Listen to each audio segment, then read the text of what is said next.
Voilà, alors bonsoir tout le monde, bonsoir à vous. Vous êtes déjà très nombreux à vous être connectés pour nous rejoindre donc ce mardi soir, le 15 février, pour nos webinaires Cheval en pleine conscience. Encore quelques personnes qui nous rejoignent.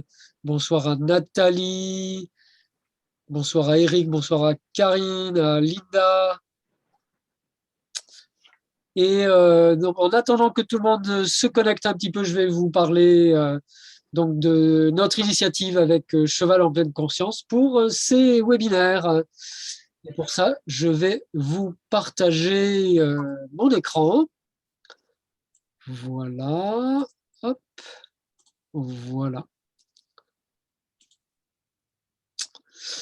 Voilà, donc ça fait maintenant plus de 2 ans que nous organisons ces webinaires en pleine conscience avec le peuple cheval autour de ce qu'on pourrait appeler le développement personnel avec les chevaux, être vraiment en conscience avec les chevaux, le peuple cheval, les enseignements des chevaux, et donc avec des méditations, avec des rituels. Je crois qu'on va commencer cette soirée avec une courte méditation.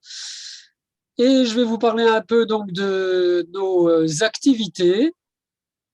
Ça fait maintenant plus de 2 ans que nous organisons ces webinaires. Ce sont des webinaires gratuits qui ont lieu tous les mois.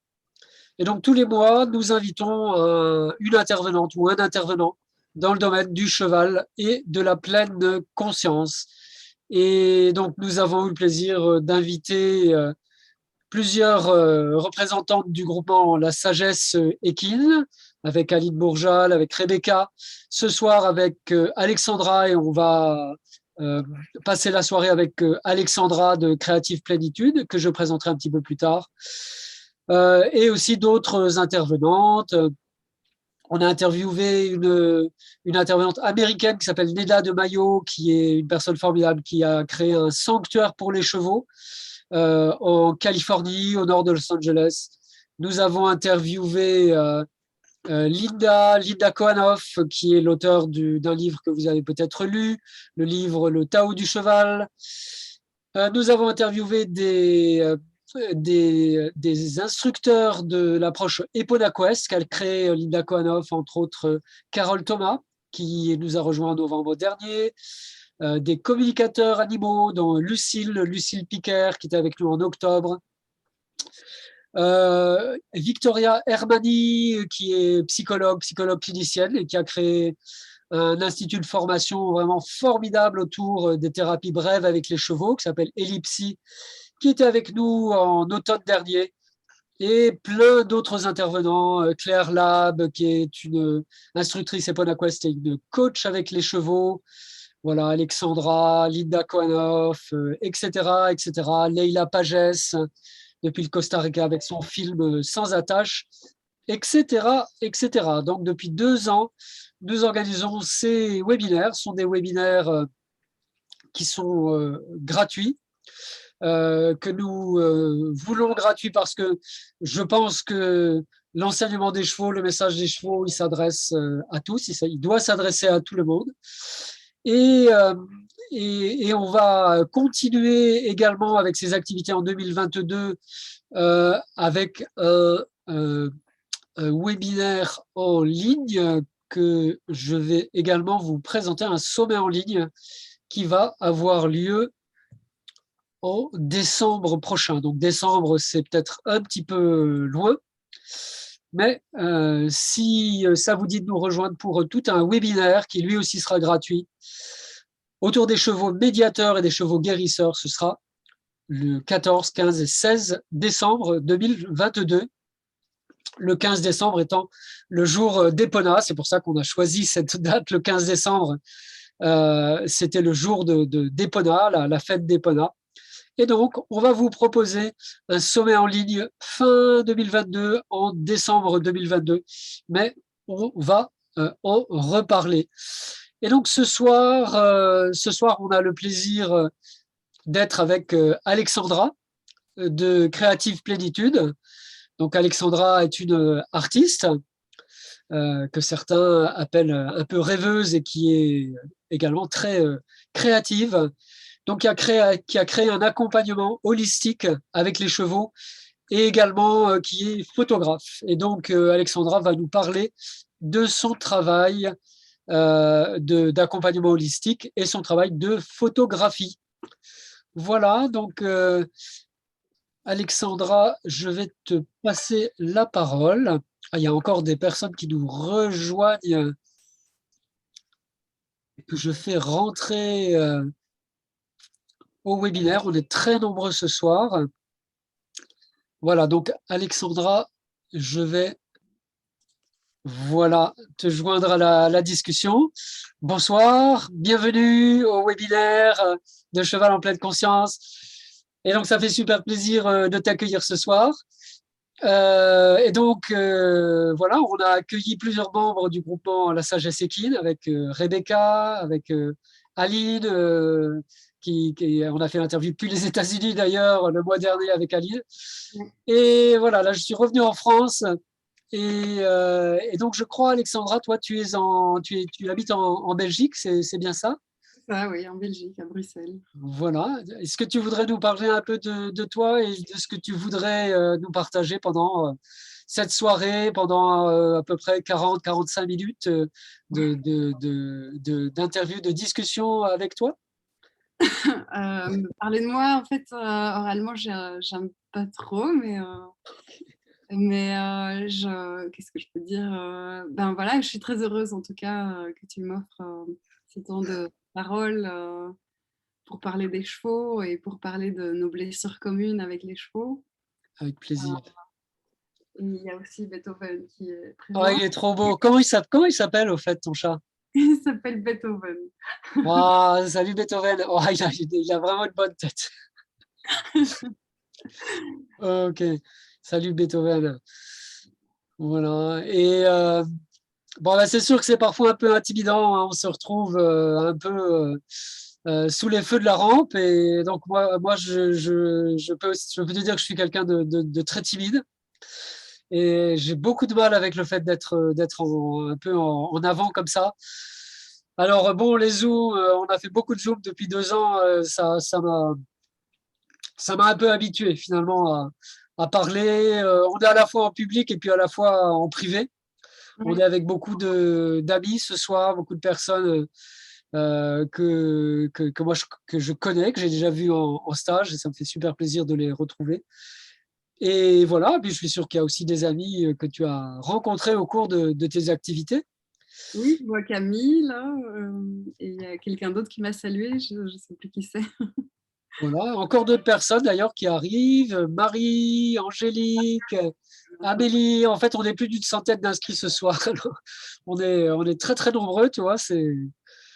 On joue la soirée presque à guichet fermé parce qu'il y a 100 places maximum. Je crois que les 100 places sont prises. Et voilà. Alors écoute, ça a l'air de se stabiliser au niveau des entrées. Alors, oui, alors Cécile demande, est-ce qu'il y aura accès au replay? Oui, en fait, on est en train d'enregistrer la session. Il y a un accès au replay. L'accès est réservé aux personnes qui sont inscrites comme membres sur le site Cheval en pleine conscience. Et donc, c'est gratuit. Mais voilà, il suffit de vous inscrire comme membre, de vous laisser une petite adresse email. Et vous allez avoir des petits, vous savez, des petits courriels de notre part de temps en temps en vous inscrivant comme membre au site et vous aurez accès à tous les replays, y compris celui de ce soir. Donc, il y avait d'autres questions et pour les autres questions, je vous propose qu'on réserve 10 minutes, 15 minutes à la fin de la soirée pour répondre à toutes vos questions avec Alexandra. Et je suis sûr que vous avez plein de questions, vous aurez plein de questions à lui poser. Voilà, donc Cécile, heureux de te retrouver. Ben, moi aussi, heureux de te revoir. Des personnes du Finistère. Euh, donc, Nathalie, Cécile, bon, bah, super. Voilà. Alexandra, tu m'avais dit en off que pour toi, ce serait bien de commencer la session avec un recentrage, Oui, avec une méditation. avec une méditation. Et ça, c'est vraiment super parce que c'est aussi ce qu'on fait pendant les stages, pendant les sessions de développement personnel avec les chevaux. Euh, on commence toujours avec une courte méditation. Pour ceux qui me connaissent un peu, vous savez que peut-être que j'ai écrit ce livre qui s'appelle L'enseignement des chevaux, dans lequel il y a beaucoup de méditation, beaucoup d'introspection, de recentrage. Et dès qu'on est avec les chevaux, l'important, c'est d'être conscient de soi-même, de qui on est en réalité, d'être centré. Et les chevaux sont vraiment des maîtres, des experts, des guides pour nous apprendre la conscience, la méditation. Et voilà, Alexandra, je te laisse la parole. Ben, en fait, je voulais proposer à tout le monde qu'on fasse une méditation pour qu'on se connecte tous ensemble.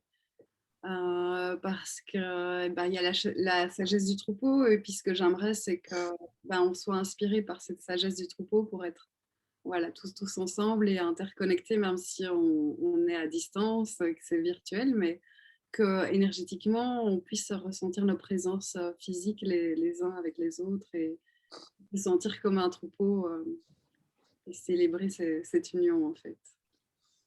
Donc, ben, je vous invite, je vais me reculer un peu et m'asseoir différemment. Voilà, donc je nous invite à nous asseoir confortablement, puis simplement fermer les yeux et juste observer notre souffle, notre respiration.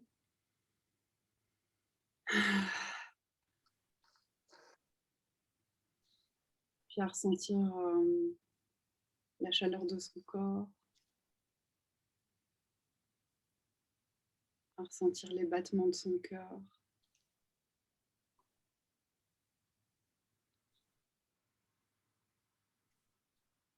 À écouter les bruits à l'intérieur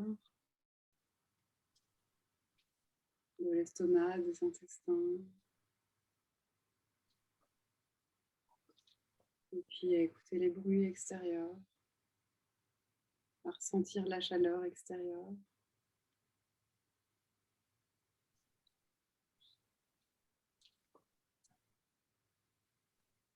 Et puis je nous invite à entrer en contact les uns avec les autres, avec toutes les personnes présentes.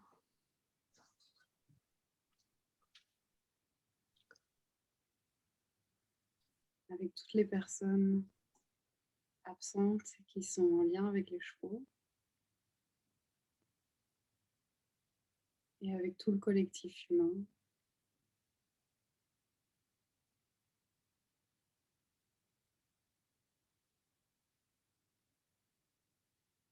Et à ressentir vraiment la vibration qui part du corps par le corps.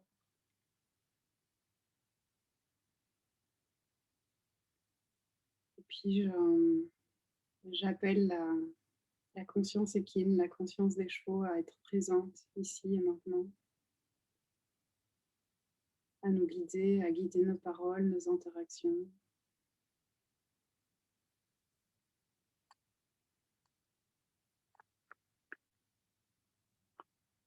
Et à ressentir cette présence et cette puissance, cette sagesse dans chacune de nos cellules.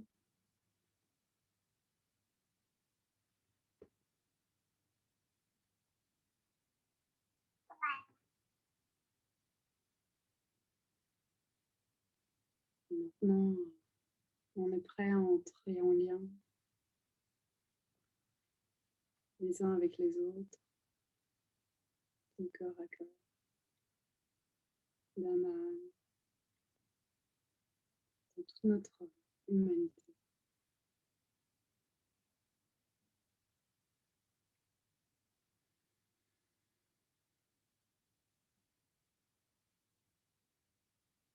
Et puis on peut ouvrir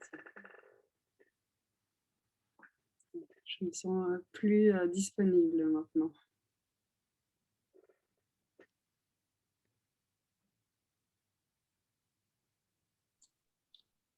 Merci beaucoup.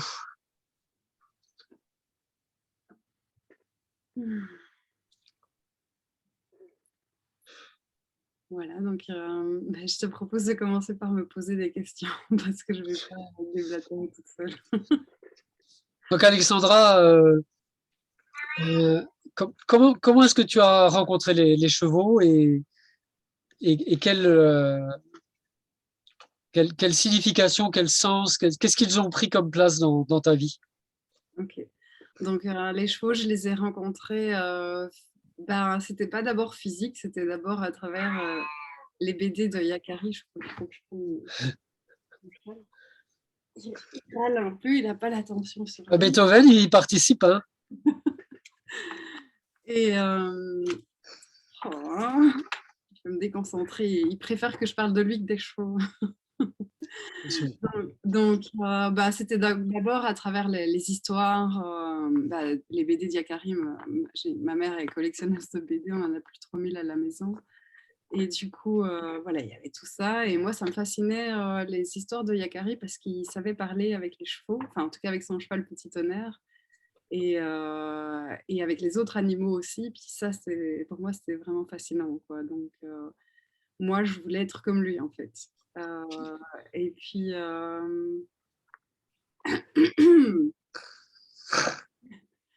et puis du coup, bon voilà, j'ai un petit peu grandi dans la réalité en me disant que c'était que mon imaginaire. Et en fait, j'ai rencontré les chevaux un peu dans l'enfance, un peu comme tout le monde, hein, à la foire, mais j'ai pas de souvenir de ça. Et puis le premier souvenir que j'ai, c'était quand on était en vacances avec mes parents, un monsieur qui avait des chevaux et qui nous faisait monter au pas. Et moi, je trouvais ça exceptionnel. Et j'étais tellement fière d'être sur le dos d'un cheval juste au pas. Pour moi, c'était waouh, quoi. Et en fait, je sentais toutes les informations qui passaient entre mon corps et son corps. Et j'avais l'impression d'être la reine du monde, quoi. Et je me souviens que on faisait ça avec ma sœur. Et moi, tout ce que je voulais, c'était que le cheval il trotte et qu'il galope, mais je ne voulais pas.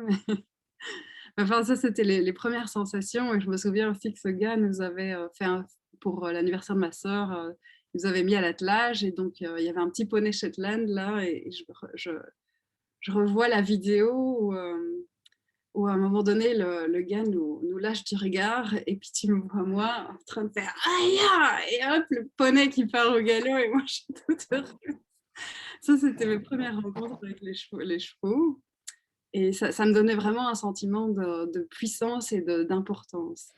Et puis après, voilà, enfin, on avait beaucoup d'activités et c'est pas que je pouvais décider de ce qu'on faisait.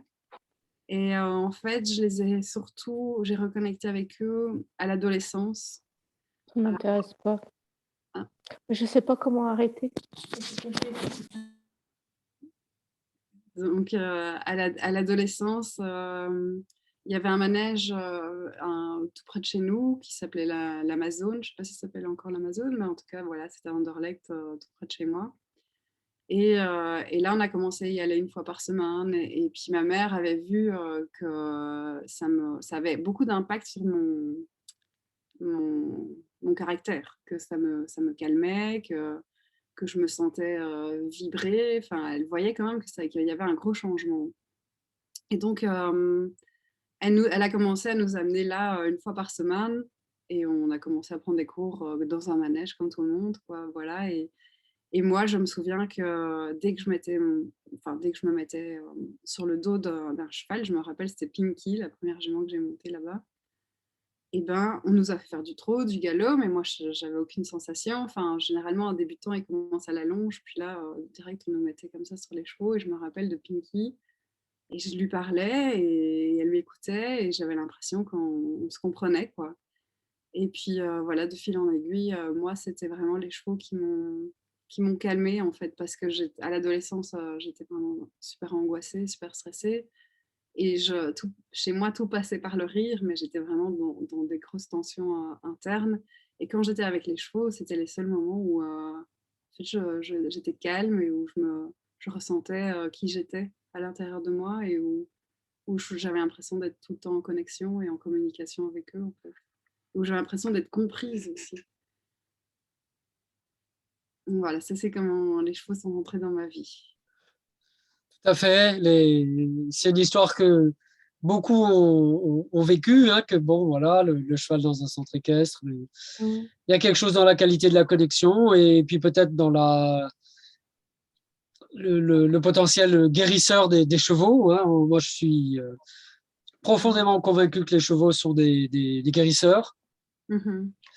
Et tu as parlé d'Iakari, alors je vais te partager juste un instant mon écran. Bon, j'ai eu la chance d'être plusieurs années en fait à échanger avec des partenaires et des amis aussi sur la nation Navajo et des Apaches également dans le sud-ouest des États-Unis. Et donc ça c'est le site internet de l'association où on échange donc avec ses amis qui s'appelle Native Horses.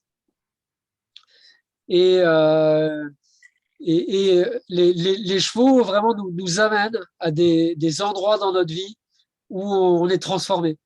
Mhm. Et je dois dire que cette expérience d'aller aux États-Unis, dans les réserves amérindiennes, de travailler avec des Amérindiens, de connecter avec les chevaux avec eux, euh, ça m'a vraiment transformé. Et c'est les chevaux qui, comment dire, ça vient des chevaux. C'est les chevaux qui m'ont mené, qui m'ont ouvert ce chemin vers les traditions amérindiennes. Et je pense à ça parce que cette personne dont j'ai montré la photo, qui s'appelle Clayson Benali, qui est un praticien traditionnel amérindien Navarro, elle m'a dit que avant qu'on l'invite en France, on l'a invité plusieurs fois en France, et avant la première fois qu'on l'invite en France, il m'a dit qu'il a pris un abonnement sur Netflix, il a regardé toute la série des Yakari, qui ont été doublées en anglais, parce que c'est une série française, mais elle a été doublée en anglais. Il m'a dit que j'allais regarder toute la série parce que je voulais savoir ce que les petites Françaises pensaient des Indiens. Donc ça m'a fait penser à ça. Et donc les chevaux, vraiment, ils nous transforment, ils nous poussent vers une autre partie de nous-mêmes. Et je me souviens dans les discussions, tu disais, voilà, tu disais que tu étais une personne étant adolescente particulière, un peu particulière, ou je sais plus le terme que tu as utilisé, l'énervement, l'émotivité. Angoisse. Et comment est-ce que les chevaux, qu'est-ce qui s'est passé avec les chevaux en fait, pour que tu deviennes cette femme accomplie, artiste, photographe que tu es aujourd'hui? Ben, en fait, déjà l'art, ça faisait partie de moi. Déjà, ça, c'est depuis que j'ai 3 ans. C'est comme ça. J'ai fait de la danse classique pendant 11 ans et j'ai commencé à dessiner voilà, à 3 ans. Et ça fait vraiment partie de moi. Donc, toutes mes études ont été art, art, art. Et c'était mon seul moyen d'expression, en fait, parce que c'est très compliqué pour moi de m'exprimer verbalement. Et donc, pour moi, c'est plus facile d'exprimer quelque chose à travers un dessin, à travers une peinture. Et ça, c'est un moyen pour moi voilà, de m'exprimer. Et en fait, quand j'étais gamine, j'adorais dessiner les animaux. En fait, c'est tout ce qui m'intéressait. Le reste, voilà. Mais j'avais une très forte connexion avec les baleines, et donc je connaissais toute la vie des baleines, toutes les histoires des baleines, les cachalots, les baleines bleues, les baleines. Enfin, je savais tout, je savais où elles vivaient. Et j'adorais dessiner les baleines particulièrement. Et, et donc, j'étais surtout en connexion avec comme j'étais pas en connexion avec les chevaux, mais avec les mammifères marins, mais plutôt vraiment à travers l'art, en fait, à travers les dessins, et puis tout mon imaginaire, quoi. Et puis, je me suis perdue dans mon cerveau. C'était quoi la question? Et donc, les animaux, les baleines ont commencé par te transformer. Ouais, ouais, Et c'était des moments où je sentais que je rentrais en connexion, quoi. Bon, les c'est chevaux. ça, c'est ça. Il y a ce mot de la connexion, c'est sûr que c'est important. C'est ça, donc pour revenir, donc l'art, ça a toujours fait partie de moi. C'est pas les chevaux qui ont fait de moi une artiste, ça, c'était déjà là. Après, quand j'ai commencé à monter à cheval, ben, en fait, j'avais qu'une envie, c'était de dessiner du coup les chevaux. Moi, ce que j'adore, c'est les yeux, et j'adorais dessiner leurs yeux parce que c'était à travers les yeux que j'arrivais à rentrer en contact avec eux plus profondément, en fait. Et plus je les observais dans les yeux, plus j'avais l'impression de mieux les comprendre, et plus j'avais l'impression qu'eux me comprenaient. Et puis, en fait, quand j'ai commencé, donc j'ai tout étudié, donc j'ai fait des études d'illustration, hein, donc c'était tout l'art.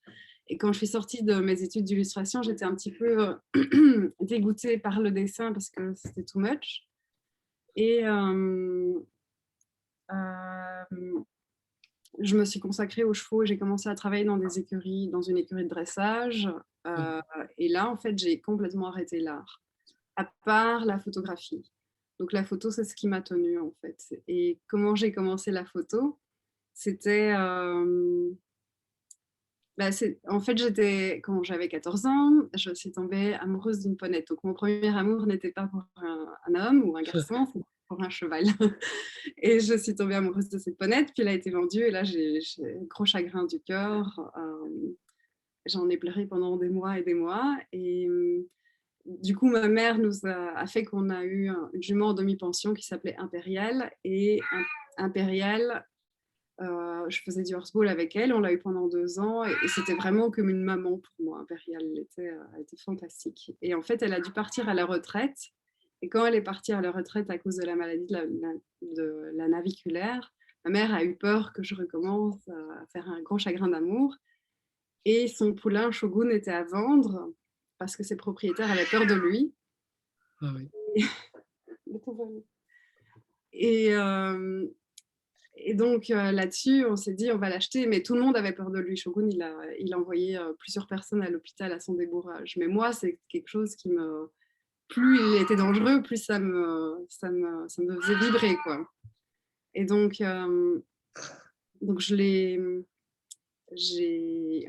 finalement, on a acheté Shogun, même si tout le monde s'y opposait parce qu'il était trop dangereux pour nous, et c'était le plus beau jour de ma vie.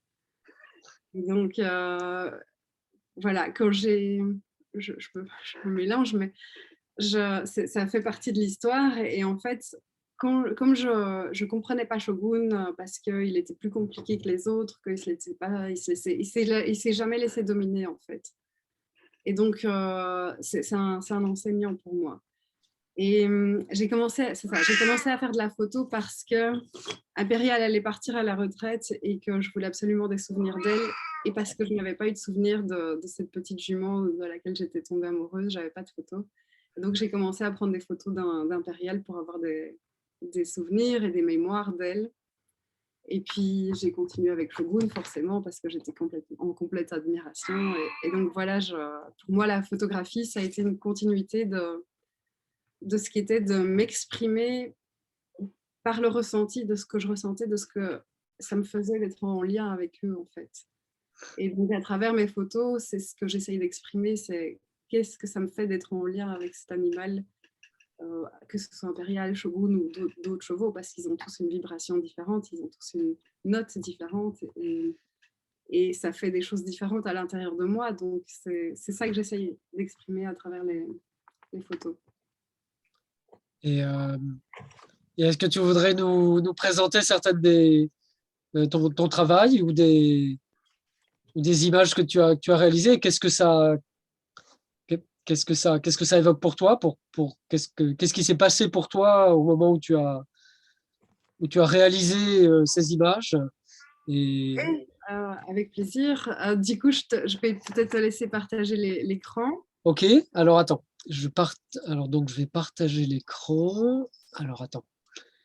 Hop, voilà. Hop, voilà. Voilà. Ouais. C'est ça?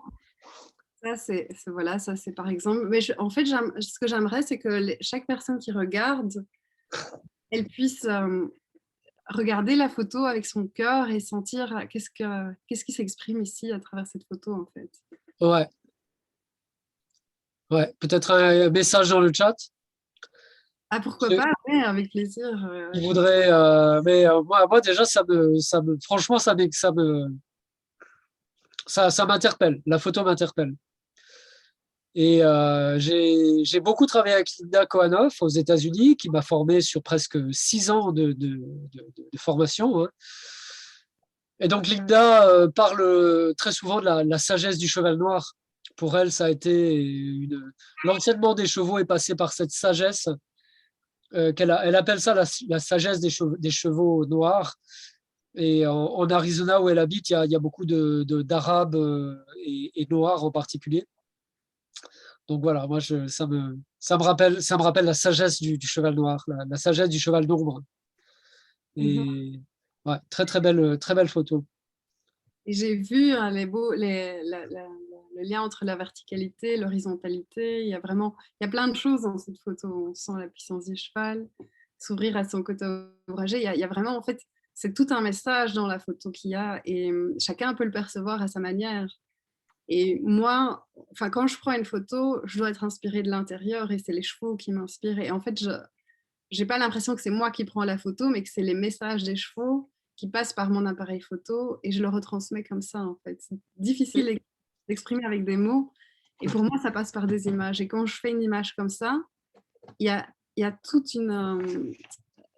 plein de messages, en fait, qui peuvent être ressentis de manière vraiment différente, quoi, de chacun.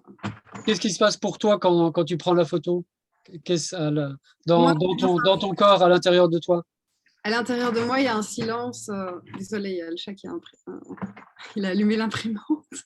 Ah, le chat a allumé l'imprimante.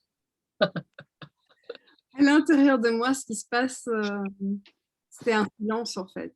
Je suis dans Ok. un silence où il n'y a plus rien qui se passe ici au niveau de la pensée, mais je suis dans un silence et dans un ancrage très profond. Comme ça, c'est comme si mon corps se mettait au service de quelque chose de plus grand que moi à ce moment-là. Je ne sais pas ce qui se passe. Là, mentalement, je ne saurais même pas l'expliquer, mais à l'intérieur de moi, c'est un silence total de tout. Comme si il y avait comme une vague à l'intérieur qui passait par mon corps, poussait sur le bouton de l'appareil et retransmettait quelque chose de différent. Je ne sais pas l'expliquer. Je sais pas l'expliquer autrement, en fait. C'est beau. Mm. Voilà. On peut passer peut-être à une autre photo. Oui, alors attends, est-ce que je vais arriver à... Normalement, si je fais ça, ouais, c'est bon. Voilà. C'est la série, Ouais, toujours dans cette série, où c'est aussi le mystère que j'avais envie de partager. elles sont magnifiques ces photos, hein. Merci. Ah oui. Voilà, Alors la question, voilà mais on l'a déjà posé, donc on l'a déjà posée, ouais, tout à fait.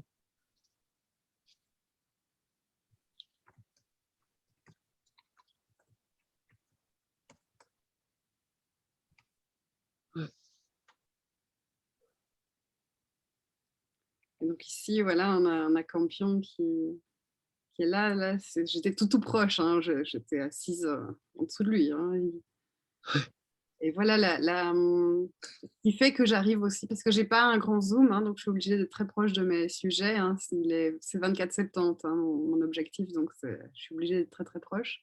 Ouais. Et donc, pour moi, une photo, on doit entrer en relation avant de poser le doigt sur le bouton. Et ici, enfin, personnellement, voilà, je ne sais pas ce que tu ressens, mais ici, on sent quand même une intimité très Bah, on forte. ressent, c'est comme si le cheval il était à l'intérieur de nous-mêmes, presque, hein. Mhm. Il y a cette sensation parfois quand on est à côté des chevaux que la tête du cheval est à l'intérieur de... Enfin, c'est comme si la tête était à l'intérieur de moi, je ne sais pas comment dire. Enfin, voilà, c'est vrai que ça évoque un peu, ça évoque tout à fait ça. Elles sont magnifiques ces photos, hein. Magnifiques, hein. Voilà, donc ça, c'est quelques-unes photos. Ouais. Voilà, c'est Campion sur toutes les photos. Hein. Je continue? Ouais, on peut peut-être en voir d'autres. Voilà, là, c'est encore lui.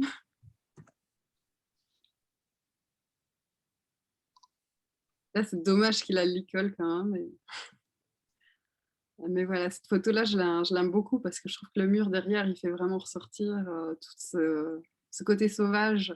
Et en Ouais. fait, cette photo, pour en parler un peu plus,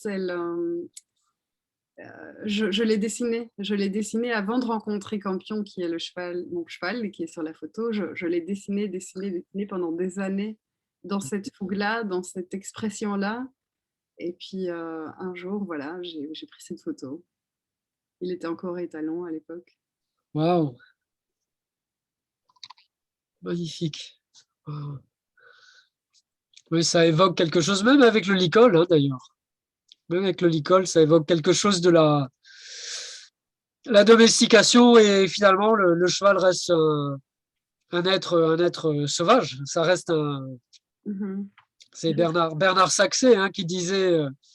Bernard Saxé, c'est ce cavalier qui a perdu l'usage de ses jambes pendant une cascade au cinéma Mhm.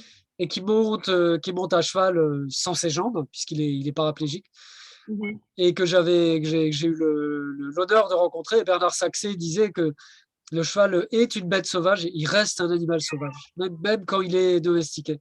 Ça, Ouais. il disait que c'est un fauve, c'est un animal qui a des réactions de fauve, des réactions extrêmement rapides finalement.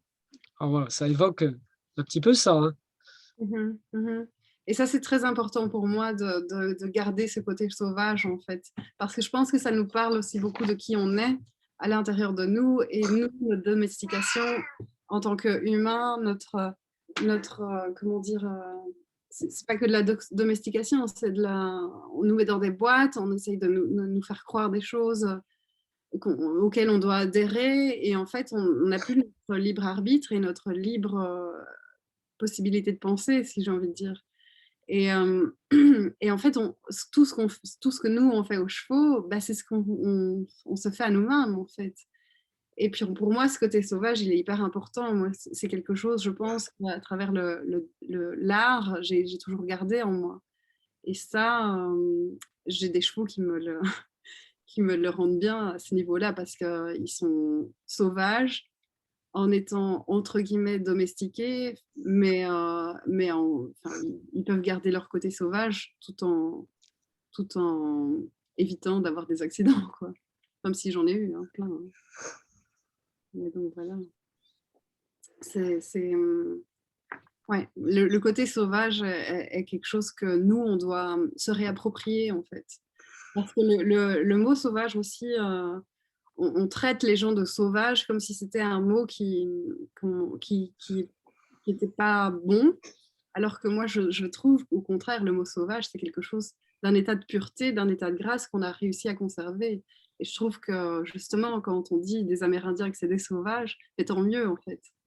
Tant mieux parce que ils ont cet état de garder cette pureté en eux, dans leur humanité et dans leur connexion à la terre et aux éléments. Moi, c'est ça que je trouve beau dans ce monde sauvage, en fait. Que Tout à fait. c'est ça qu'être humain devrait retrouver en lui. Il y en a tellement qui ont perdu ça.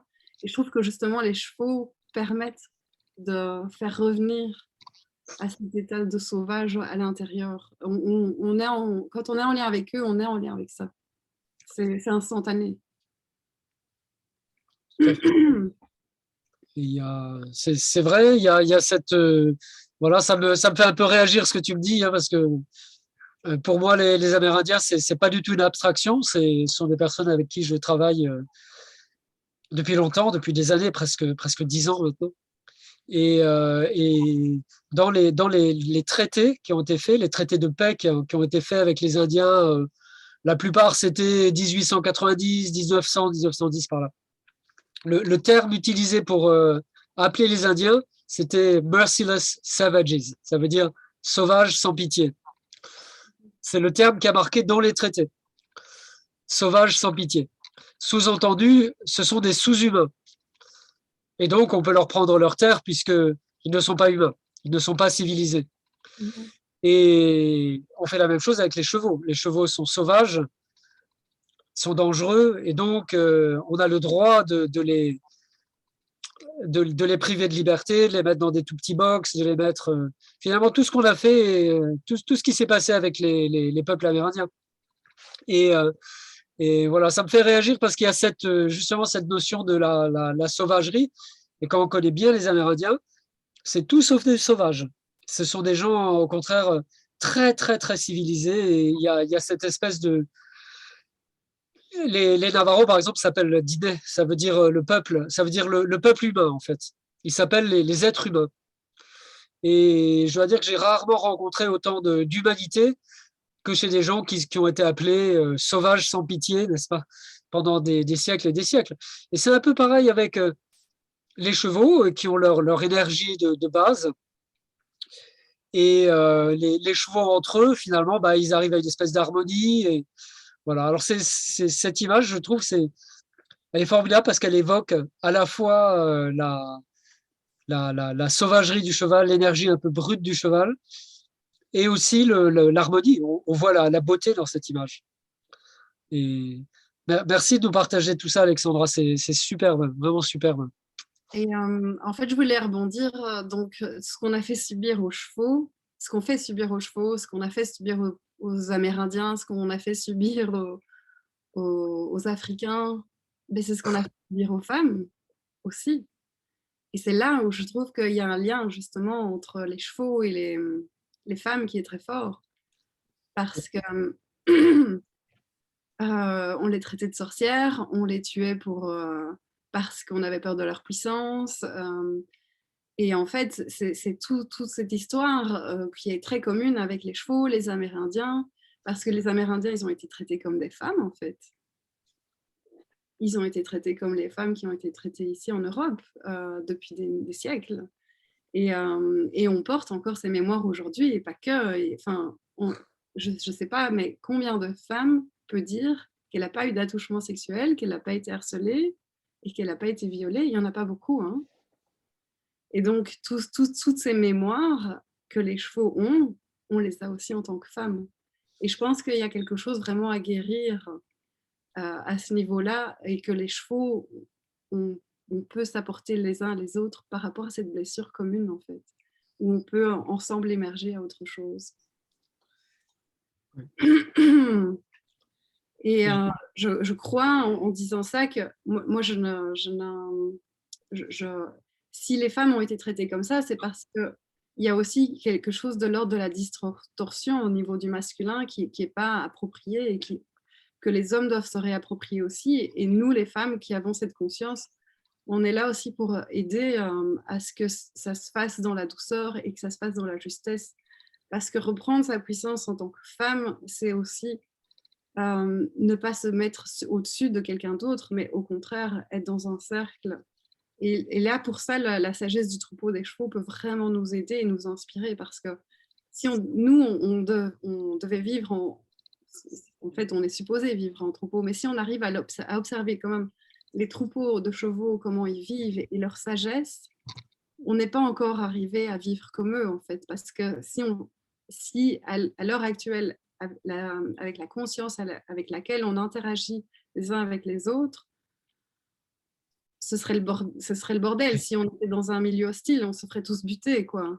Alors que quand on regarde les chevaux, comment ils interagissent les uns avec les autres, en fait, on se rend compte que, par exemple, il n'y a pas un leader pour tout le troupeau qui décide. On n'est pas dans un système pyramidal, on est dans un système où, en fait, on s'échange les rôles constamment. Et il y en a toujours un pour pousser l'un ou pour pousser l'autre à aller un petit peu plus loin dans ses retranchements. Mais il y a toujours quand même cette intelligence collective qui est présente au sein du troupeau et qui est de l'ordre de la survie, en fait. Et que ça, c'est quelque chose que nous, on doit retrouver. Et en fait, que je pense que les femmes, à l'heure actuelle, sont en train de retrouver. Et moi, je trouve ça important d'inclure les hommes dans ces cercles pour qu'ils puissent retrouver cette sagesse eux aussi, parce qu'en tant qu'homme, je pense que c'est plus difficile, vu enfin, les hommes, vous n'avez pas d'utérus, même si vous venez d'un utérus et que l'utérus que vous portez est énergétique, puisque autrement vous ne pourriez pas créer alors que vous êtes des créateurs aussi. Mais je pense que c'est vraiment très, très important d'arriver qu'on puisse à nouveau être en lien de manière juste, de manière équilibrée. Et pour ça, pour moi, c'est important de prendre conscience de nos interactions les uns avec les autres. Et c'est dans nos interactions que nos blessures se révèlent et qu'on peut aller plus loin dans notre conscience, en fait. En fait. Et c'est un peu j'allais dire qu'en tant qu'homme, on pourrait penser que les hommes ne portent pas les mémoires cellulaires de tout ce qui a été fait aux femmes. mais je ne suis pas tout à fait d'accord. Je pense que, disons, ce qui s'est passé en termes de violence, en termes de, tu as parlé de harcèlement, tu as parlé de, voilà, il y a le mouvement MeToo, il y a beaucoup de mouvements, disons, sans aller vraiment jusqu'au féminisme, mais il est certain qu'il y a seulement 50 ans, le rôle de la femme était complètement différent. Et il y a, voilà. Et, euh, et je pense que le rôle de l'homme est super important là-dedans. Euh, et donc moi j'ai eu cette expérience donc toujours dans disons les cercles amérindiens qui sont presque tous des matriarcats. Les Navarros par exemple, c'est un matriarcat, hein, c'est ultra matriarcal. Hein. Donc vous ne faites pas ce que disent les hommes, hein, vous faites ce que disent les femmes. Même juridiquement dans la loi traditionnelle des Navarros, la femme est propriétaire des biens et c'est elle qui transmet l'héritage. Donc c'est un héritage ça s'appelle matrilinéaire. Et si vous avez le malheur, comme moi, un petit Français, d'aller marier une femme Navarro, vous allez habiter chez elle. C'est jamais la femme qui se déplace, c'est toujours l'homme qui va habiter. Voilà. Et j'ai une amie praticienne traditionnelle chez les Navarros qui m'a dit les femmes avaient le droit de répudier leur mari sans rien, sans rien. Elle m'a dit avant, ils mettaient les mocassins devant le hogan, devant la hutte, enfin l'habitation. Et si le mari avait de la chance, il lui mettait sa selle devant la porte. Et voilà. Et donc ça m'a fait beaucoup réfléchir sur effectivement, comme tu le dis, les rôles de la femme et de l'homme. Parce que il y a aussi le fait que les hommes ne sont pas des véritables hommes, je pense. C'est un vrai problème. C'est un vrai problème. Et, et ils sont pas des véritables hommes parce qu'ils ne sont pas conscients souvent de qui ils sont. Et donc, ça crée beaucoup de problèmes par rapport à, disons, aux relations dans le troupeau en général. Hein. C'est pour ça qu'on a créé, en fait, avec Quintessence, un stage de développement personnel sur énergie du masculin, énergie du féminin, qu'on a fait en Corse. On espère pouvoir le faire en Corse en juin prochain. Et donc, c'est un stage qui se fait avec les chevaux. Les chevaux sont des chouettes modèles, quand même, d'une belle énergie masculine, parce que quand on est avec un étalon, c'est une belle énergie masculine qui est assez, comment dire, qui est assez saine quelque part. Hein. Et de l'énergie féminine du troupeau. Et comme tu le disais, hein, le leadership du troupeau est un leadership partagé. Et c'est souvent une jument qui a le leadership du troupeau. C'est ce que les éthologues disent. Hein, c'est souvent une jument un peu expérimentée. Quand cette jument se déplace, les autres membres du troupeau la suivent parce que c'est elle qui est la leader du troupeau.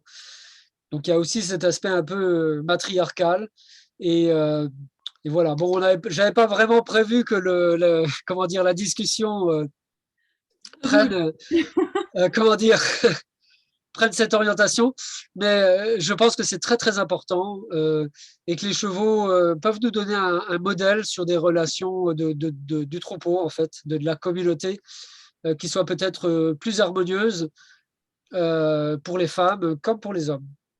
Donc merci beaucoup d'avoir apporté ce sujet. C'est vraiment ce qu'on a besoin à l'heure d'aujourd'hui, c'est de pouvoir passer du temps avec les chevaux juste à observer comment ça fonctionne dans un troupeau parce que ça nous enseigne sur comment nous, on peut interagir les uns avec les autres et comment on peut être sain au niveau de nos relations. Donc, et en fait, quand on vit des relations toxiques, c'est parce que nous-mêmes, on n'a pas une relation saine vis-à-vis de nous-mêmes, parce qu'on n'a pas eu des modèles qui nous ont permis d'avoir une relation saine. Et donc, on s'est construit sur des bases, on va dire, erronées, qui font qu'on s'attire des situations plus ou moins toxiques et on les accumule jusqu'à ce que tout d'un coup, on se dise « Ok, mais qu'est-ce qui se passe à l'intérieur de moi ?» Si on ne se remet pas en question, on va continuer à les accumuler. Et quand on observe les chevaux, en fait, à quel moment un cheval vit une relation toxique avec... Enfin, ils vivent pas de relation toxique entre eux. Non, je crois que ça ne dure pas très très très longtemps si vous avez la chance d'avoir un étalon et puis une jument, etc., le harcèlement de la jument ne dure pas très très longtemps. Hein. C'est parce qu'on a des repères qui ne sont pas sains et qui ne sont pas corrects, enfin, dans nos interactions, en fait. Et tous ces repères, en fait, on peut les réapprendre avec les chevaux. Ils peuvent nous reconnecter à notre sagesse et à nos savoirs. On le sait à l'intérieur de nous. On peut retrouver des repères à l'intérieur de nous qui nous permettent de grandir et d'être dans des interactions saines. Et ça, vraiment, je dois dire que c'est en passant du temps avec les chevaux à observer comment ça marche, un troupeau. Et puis, sans être dans la projection, parce que les chevaux, ils ne sont pas dans la projection. Nous, quand on va être dans des interactions, on va être dans une projection de comment la relation devrait être. Oui.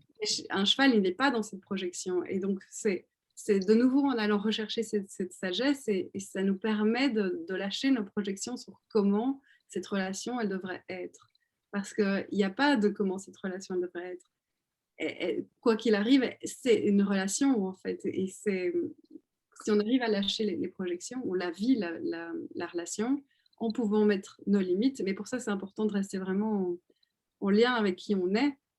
Et en lien, et ça, les chevaux nous l'apprennent vraiment. Moi, vraiment, par rapport à Shogun, par exemple, c'est lui qui m'a le plus appris à rentrer en lien avec qui je suis. Et là, ces 2 dernières années, Campion a continué le travail parce que, par exemple, en miroir, à chaque fois que j'avais des interactions avec lui, il était dans la frustration. Et moi, je ne le comprenais pas parce que j'ai décidé quand même d'arrêter. J'ai été cavalière de dressage pendant 16 ans professionnellement et j'ai arrêté cette discipline parce que je sentais que c'était plus du tout OK pour moi et parce que j'avais quand même eu des messages de Campion assez forts où un jour, j'étais en cérémonie chamanique et ça m'est arrivé de ressentir mes mains qui se transforment en sabots, de ressentir tout cet enfermement qu'ils subissent, même rien que le bruit de la porte de boxe qui se ferme. Pourtant, mon cheval ne vit pas du tout en boxe. Mais donc, j'ai vraiment, dans cette cérémonie, ressenti toute cette domination, toute cette soumission qu'on demandait et que moi, j'ai demandé quand même à mes chevaux aussi. Donc, je ne suis pas sainte, mais quand j'ai ressenti ça, j'ai fait « Oh, c'était d'une violence, mais tellement intense que j'ai pas pu ressentir ça plus de 3 secondes. J'ai demandé que ça s'arrête parce que c'était trop, quoi. » Et en fait, j'ai demandé pardon. J'ai demandé pardon pour tout ce que j'avais fait parce que j'ai participé à ça sans le vouloir. Moi, je cherchais que à apprendre. Et de nouveau, même en voulant apprendre avec les chevaux, on m'a appris à dominer parce qu'on n'avait pas, pour rentrer en lien avec un cheval, la clé, c'était de le dominer. Alors que pour entrer en lien avec un cheval, c'est pas du tout cette clé-là qui fait que la porte s'ouvre. Mais c'est la clé qu'on m'a appris et c'est la porte qu'on m'a fait passer. Sauf, j'avais une autre porte quand j'étais toute seule avec eux, où j'avais mes propres expériences. Mais le conditionnement est tellement présent qu'on ne sait pas faire autrement que d'apprendre comme ça et que de rentrer en interaction avec les chevaux comme ça, alors qu'au départ, quand une personne veut rentrer en interaction avec un cheval, c'est pas ça qu'elle cherche. Elle cherche pas à dominer ce cheval. Elle cherche juste à rentrer en lien et à communiquer parce que le cheval lui rappelle quelque chose à l'intérieur d'elle. Ça, c'est totalement intuitif. Mais ce conditionnement quand même de domination est super ancré encore à l'heure actuelle. Et j'ai vraiment le sentiment que la conscience des chevaux, pour l'instant, est en train vraiment de s'étirer. Et c'est pour ça qu'on voit de plus en plus les chevaux dans le développement personnel. Mais là, de nouveau, je sens qu'il faut quand même faire attention à ce qu'on fait avec les chevaux parce que j'ai vu aussi, par manque de connaissance de ce qu'était un cheval, qu'on continue en fait à l'utiliser comme un outil. Et c'est pas un outil, c'est un être à part entière qui peut décider d'être là ou pas et qu'on doit pouvoir écouter avec beaucoup plus de grandeur dans notre conscience, quoi. Et j'ai l'impression que même encore dans ce milieu-là, il y a encore des endroits où ça se confond. Mais cet espace, il existe en moi aussi. Donc, j'essaye quand même, quand ça m'arrive, de prendre du recul et de faire attention. OK, là, est-ce que je suis en train de me servir de mon cheval ou est-ce que je lui laisse son libre arbitre? Et des fois, la limite, elle est très, très fine. Et donc, c'est tout ça où on doit vraiment apprendre à arrêter de se servir des chevaux comme des outils et pour se mettre en avant nous-mêmes. Parce que c'est ce qu'on fait beaucoup. C'est ce que les rois font, ils se mettent en avant leur cheval, sur des belles peintures. Enfin, c'est quelque chose qui est très, très ancré et c'est quelque chose, en fait, que la conscience Ekin qui est en train de descendre est en train de nous amener à désamorcer. Et ces deux dernières années, ce que j'ai vécu avec Campion, donc en miroir, c'est quand il vivait de la frustration, comme Beethoven ici maintenant aussi.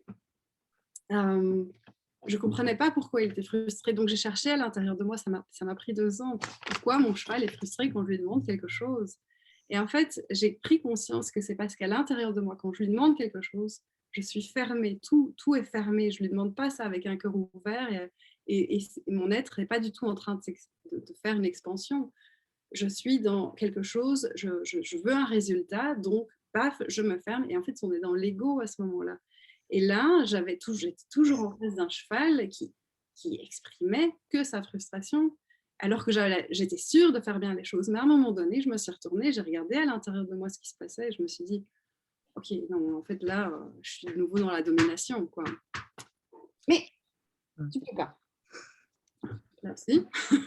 Alexandra, sur ton site internet qui s'appelle Creative Plénitude, il y a cette phrase transforme tes souffrances en potentiel créatif. Ouais.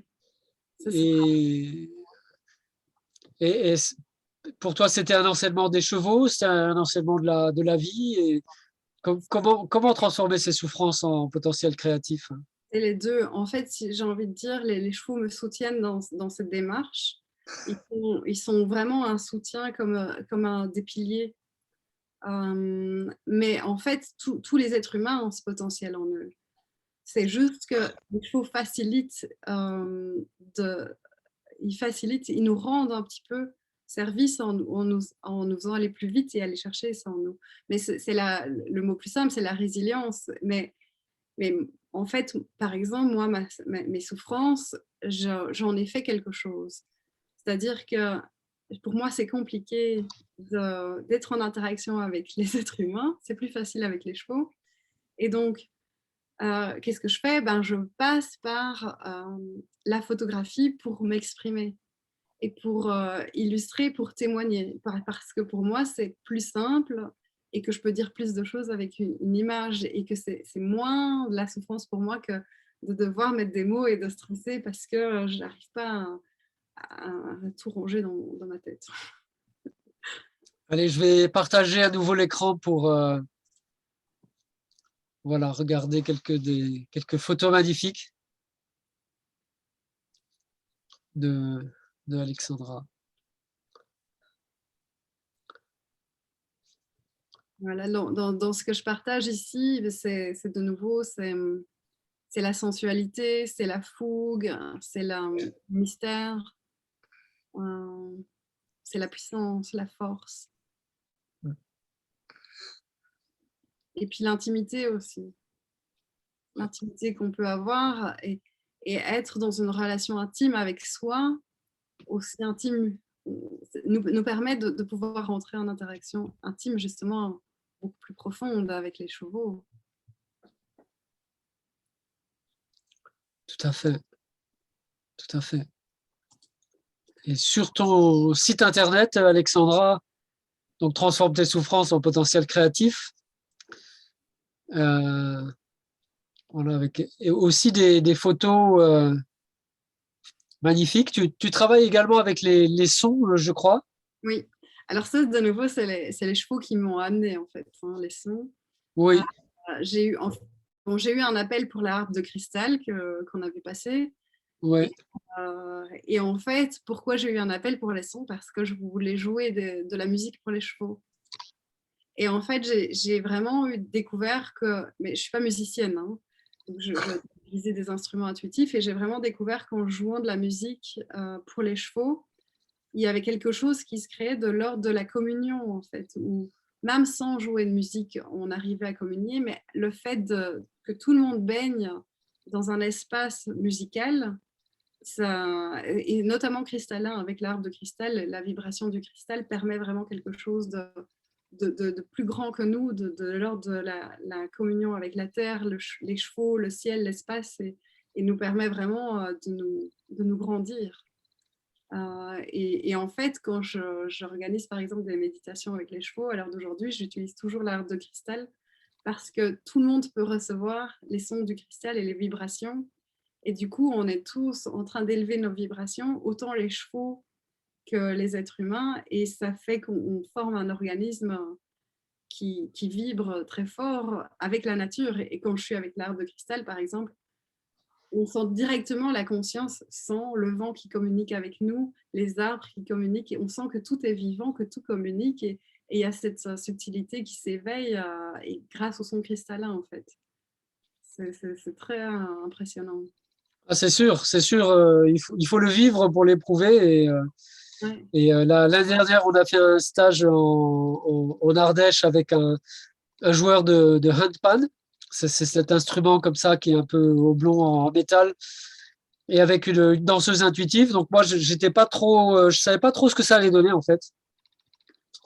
Et voilà, et c'était juste génial. Exactement comme tu le dis, Alexandra, il y avait une communion incroyable par les vibrations, par les sons.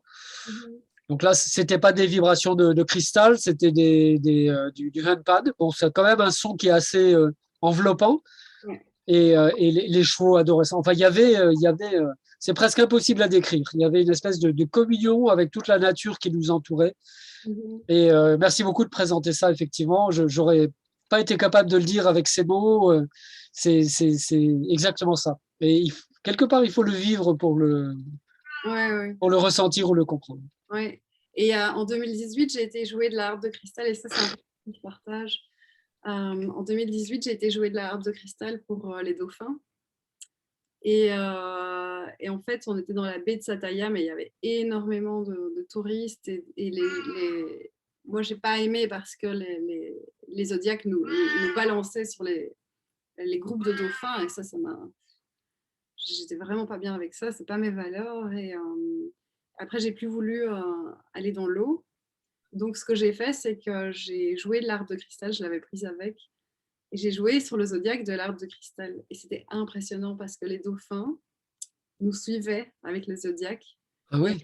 Ils restaient la tête hors de l'eau le plus longtemps possible pour entendre les sons. Et puis ils nous suivaient, mais comme un aimant. C'était dingue. Et moi, j'étais heureuse de jouer de l'arbre pour eux et aussi pour la baie parce que je trouvais qu'il y avait beaucoup de pollution, beaucoup trop de monde, pas assez de conscience. Et ça m'a un peu heurtée. Et en fait, à la fin du séjour, au moment de partir, on prenait notre dernier repas sur le bateau, on allait tous partir. Il y a un groupe de dauphins qui arrivait. Il n'y avait plus personne sur la baie, les bateaux étaient partis. Et là, il y a un groupe de dauphins qui arrivait et qui nageait tout près du bateau.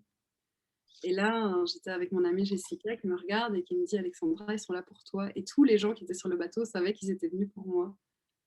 Et donc, j'étais hyper touchée. Et donc, je suis descendue dans l'eau, j'ai nagé.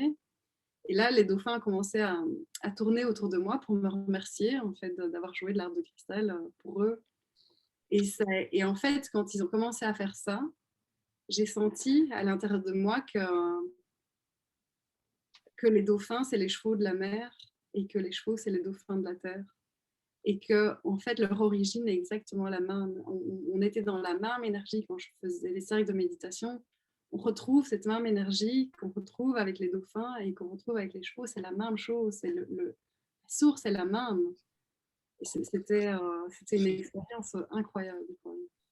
Tout à fait. D'ailleurs, il y a une légende de la création des chevaux à partir de l'écume de la mer. Hein. C'est en Grèce, on disait ça. Hein. Il y a plusieurs cultures. En Grèce, on disait les chevaux, ils sont nés à partir de l'écume des vagues. Ouais. Et voilà. Ils viennent du fond des océans et qui sont venus sur Terre du fond des océans. Tellement de légendes incroyables, hein, tellement de savoirs incroyables. Et alors merci pour tous ces témoignages, pour cette discussion. Je voudrais prendre un moment pour ouvrir pour les questions, pour les remarques.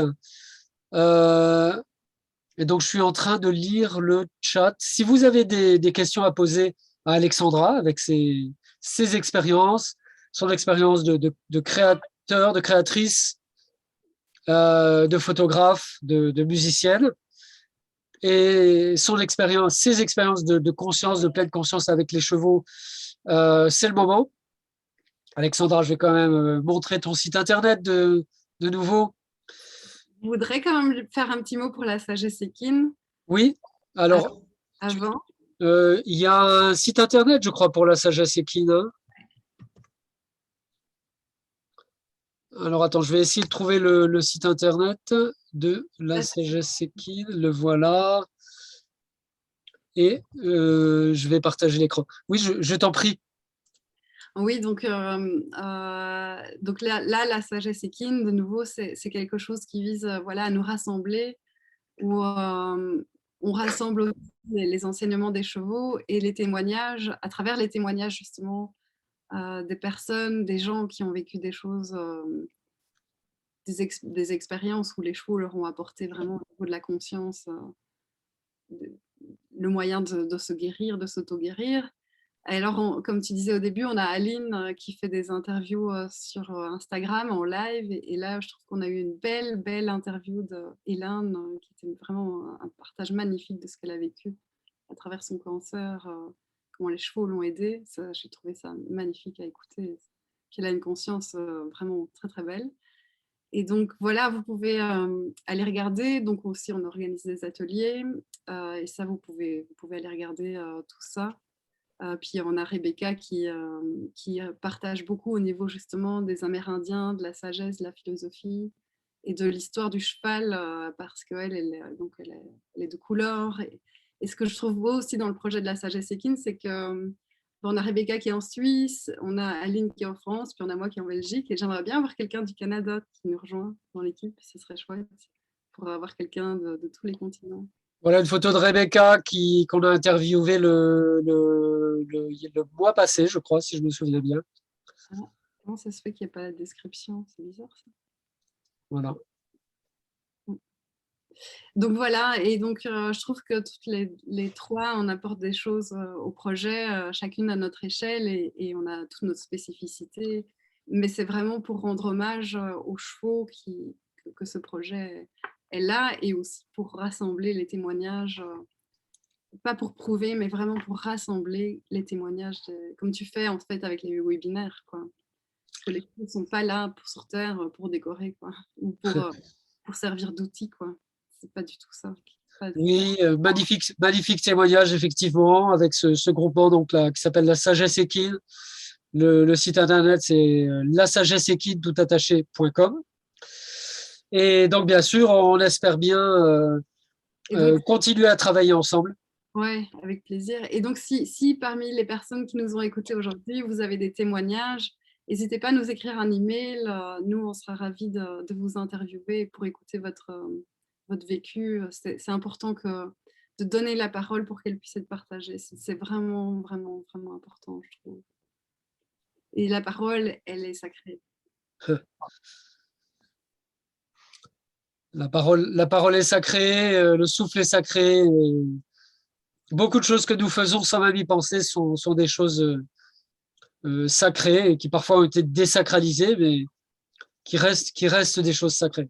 Et l'énergie de la femme et l'énergie de l'homme sont des énergies sacrées. Et il ne faut pas non plus l'oublier. Je suis en train de regarder. Si vous avez des questions à poser à Alexandra, eh ben, je vous propose de terminer ce webinaire autour de vos remarques, de vos questions. Alors, je reprends quelqu'un qui pose la question du replay. Oui, il y aura un replay, oui, tout à fait.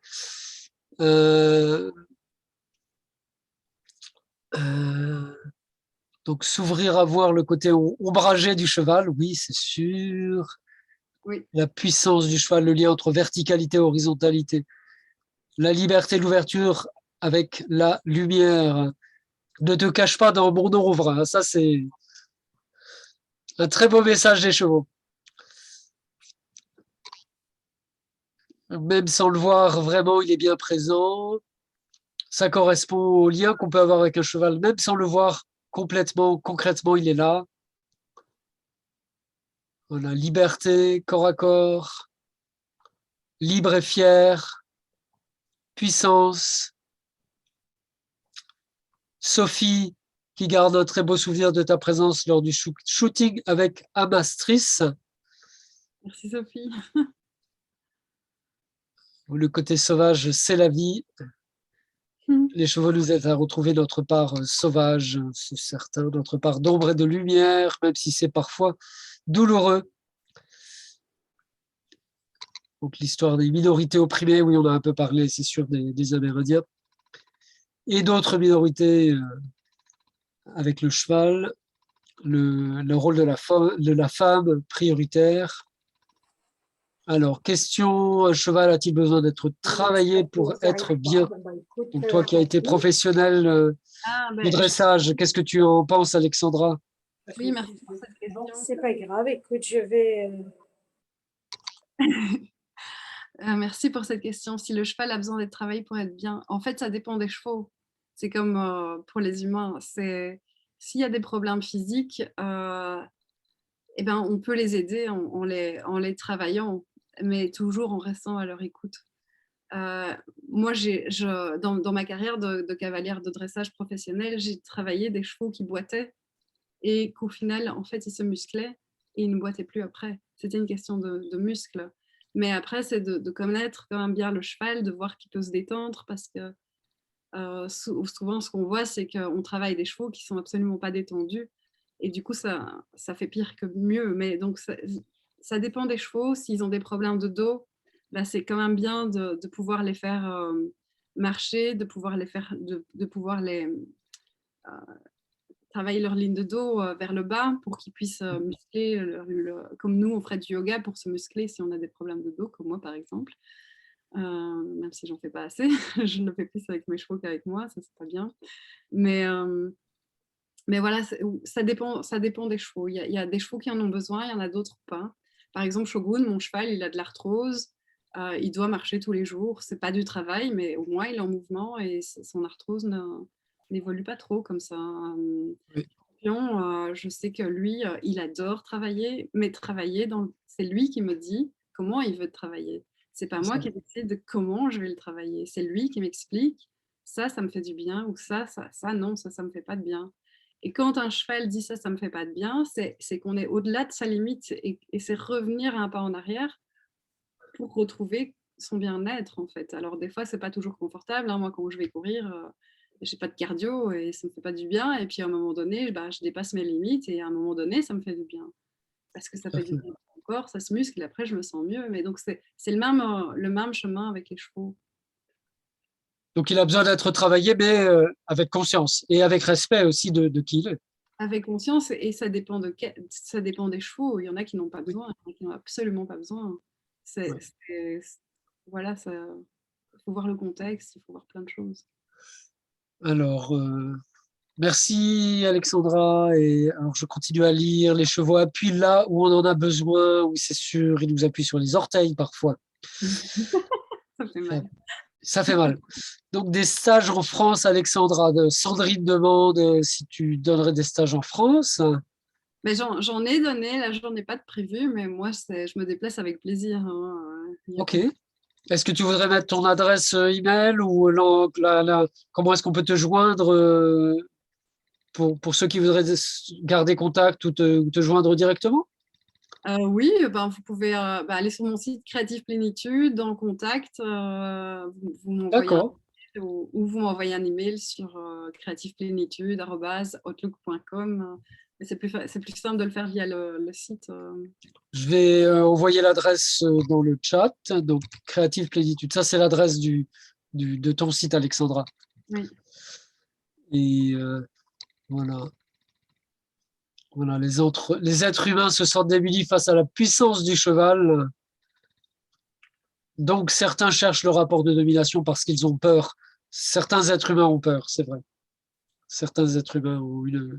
En fait, aucun être humain ne dominerait s'il n'avait pas peur.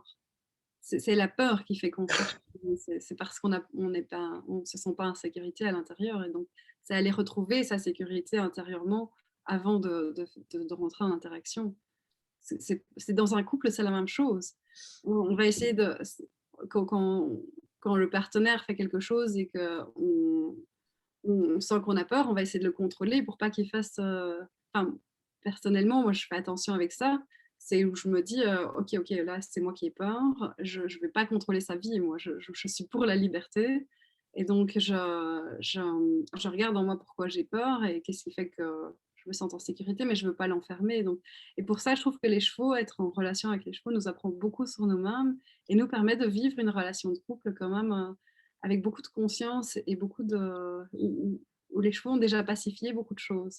Et donc, du coup, il y a beaucoup moins de conflits dans un couple. Et quand il y a encore des conflits, c'est que c'est quelque chose en nous qui n'a pas été pacifié et on a chacun notre travail à faire par rapport à ça. Ouais. C'est de mettre à chaque fois de la conscience dessus. Ça, c'est vraiment important. Et la communication est très importante aussi. Ouais. Oui, et être dans un espace de sécurité intérieure, merci beaucoup. Ça, c'est vrai que c'est Ouais. un conseil que les chevaux vraiment nous donnent. Et encore une fois, merci Alexandra pour les témoignages, pour les conseils. Et je sais bien, bon, on le sait tous les deux, hein, c'est pas forcément ce qu'on préfère de parler en public comme ça, avec des gens qu'on connaît pas. Mais vraiment, tu t'en es super bien sorti. Excellent webinaire. C'était super. Merci beaucoup pour la partie sur les énergies masculines et féminines. Ça, c'est vraiment un sujet qui me tient beaucoup à cœur pour que les hommes aussi retrouvent leur place. C'est vraiment Et important. grand merci pour le partage de ton travail photographique qui est vraiment magnifique, et inspirant et un véritable travail d'artiste. Et donc de nous avoir partagé tes photos. Et j'espère que les photos vont être, je ne sais pas, est-ce que ça va être mis sous forme de livre ou de carte ou parce qu'elles sont magnifiques. Elles sont magnifiques. Alors, je dois encore transformer des potentiels, des souffrances au potentiel créatif pour ça. Ok, ok.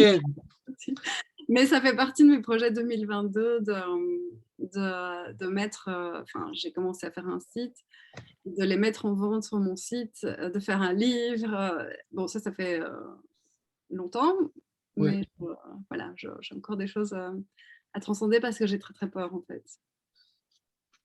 Voilà, c'est l'espace de la sécurité intérieure. C'est vrai que montrer, c'est pas facile, hein, ça c'est sûr.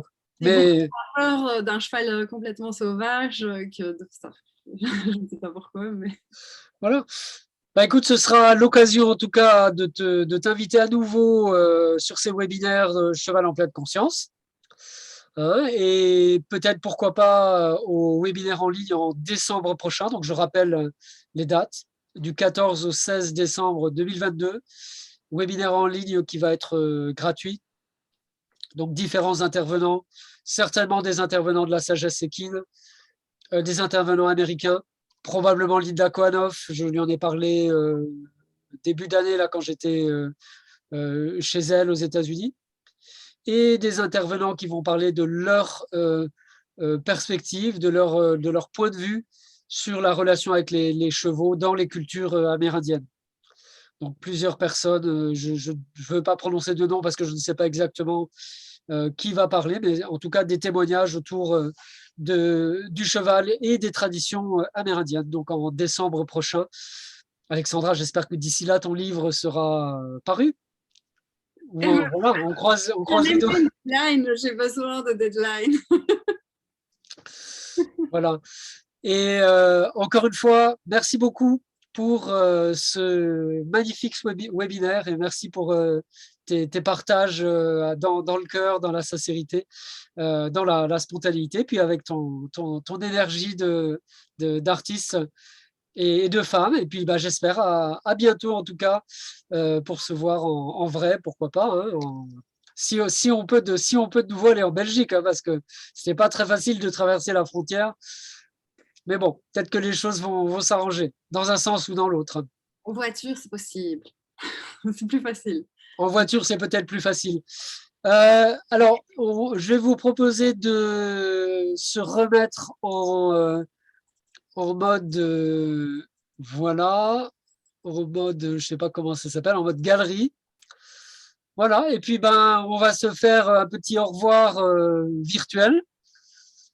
Et merci à toutes les personnes qui étaient présentes. Merci de m'avoir donné la parole, de m'avoir écoutée, même si ça part en couille des fois dans mon cerveau. Merci beaucoup. Merci pour les témoignages. Merci beaucoup. Merci à vous, super webinaire. Alexandra, à bientôt. Merci, à bientôt. Au revoir. Bonsoir à tout le monde. Bonsoir. Bonsoir.